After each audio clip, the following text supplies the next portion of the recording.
Hello guys, English learning with PU में आपका स्वागत है। तो गाइस, आज हम फ्यूचर इंडेफिनिट टेंस पढ़ेंगे। तो गाइस, फ्यूचर इंडेफिनिट टेंस की पहचान होती है गागी के। तो इन वाक्यों के अंत में गागी के शब्द आते हैं।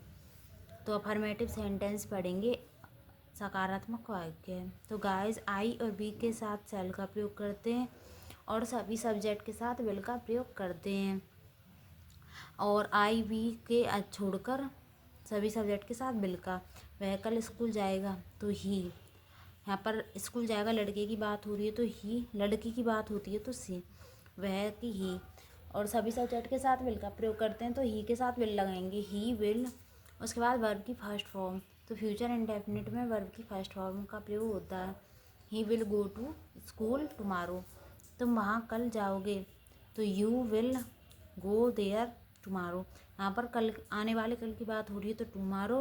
पास्ट टेंस में बीते हुए कल की बात होती है तो उसमें यस्टरडे का प्रयोग होता है। आने वाले कल के लिए टुमारो और बीते हुए कल के लिए यस्टरडे का प्रयोग करते हैं। तो you will go there tomorrow. I और बी के साथ सेल का प्रयोग और बाकी सभी सब्जेक्ट के साथ विल का प्रयोग करते हैं। नेगेटिव सेंटेंस, नकारात्मक वाक्य। जिन वाक्यों में नहीं नॉट आता है तो वो वाक्य हमारे नेगेटिव सेंटेंस होते हैं। इन नेगेटिव सेंटेंस में हेल्पिंग वर्ब के बाद नॉट का प्रयोग करते हैं। तो नेगेटिव सेंटेंस की structure subject plus will shall plus not plus verb की फर्स्ट फॉर्म प्लस ऑब्जेक्ट। वह वहाँ कल नहीं जाएगी, वह वहाँ कल नहीं जाएगी। तो लड़की की बात हो रही तो सी लगाएंगे, सी के बाद विल लगाएंगे, उसके बाद नॉट, उसके बाद वर्ब की फर्स्ट फॉर्म गो, उसके बाद देयर, आने वाले कल के लिए टुमारो। तो she will not go there tomorrow, she will not go there tomorrow. अब पढ़ेंगे इंटेरोगेटिव सेंटेंसेस। इंटेरोगेटिव सेंटेंस मतलब प्रश्नवाचक वाक्य। इन वाक्यों की पहचान, ये वाक्य हमारे क्या से शुरू होते हैं, इनके अंत में क्वेश्चन मार्क आता है और इन सेंटेंस के बीच में कब, क्यों, कहाँ, कैसे आदि शब्द आते हैं। स्ट्रक्चर देखेंगे। अगर वाक्य में कब, क्यों, कहाँ, कैसे WH वर्ड दे रखे हैं तो सबसे पहले इन्हीं की इंग्लिश लिखते हैं। उसके बाद हेल्पिंग वर्ब विल से लगाते हैं।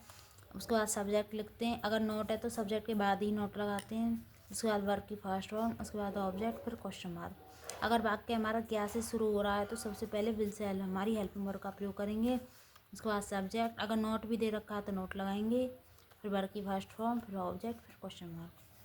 क्या वह इन खिलौनों से खेलेगा, क्या वह इन खिलौनों से खेलेगा।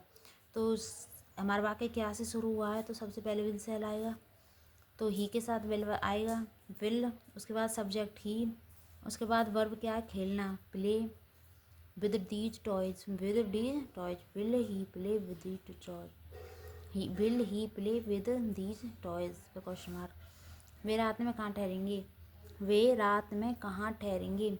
तो इसमें WH वर्ड दे रखा है वेहर। सबसे पहले इसी की इंग्लिश लिखेंगे WH वर्ड की, कहाँ की, वेहर। उसके बाद हमारी हेल्पिंग वर्ब विल, उसके बाद सब्जेक्ट दे, उसके बाद हमारी वर्ब ठहरना, stay at night, at night, where will they stay at night, question mark. क्या वह दिल्ली नहीं जाएगा। ये वाक्य हमारा क्या से शुरू हो रहा है तो सबसे पहले हेल्पिंग वर्ब विल से लगाएंगे।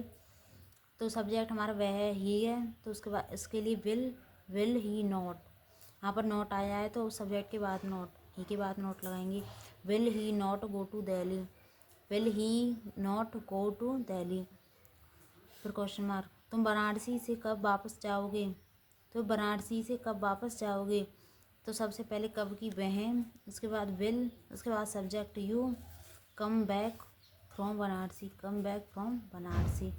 तो सबसे पहले WH वर्ड की इंग्लिश लिखते हैं, उसके बाद हेल्पिंग वर्ब विल सेल, फिर सब्जेक्ट, अगर नोट दे रखा है तो सब्जेक्ट के बाद नोट लगाते हैं, उसके बाद वर्ब की फर्स्ट फॉर्म, उसके बाद ऑब्जेक्ट, फिर लास्ट में क्वेश्चन मार्क। और आई और बी के साथ सेल का प्रयोग होता है और सभी सब्जेक्ट के साथ विल का प्रयोग करते हैं। तो thank you so much guys.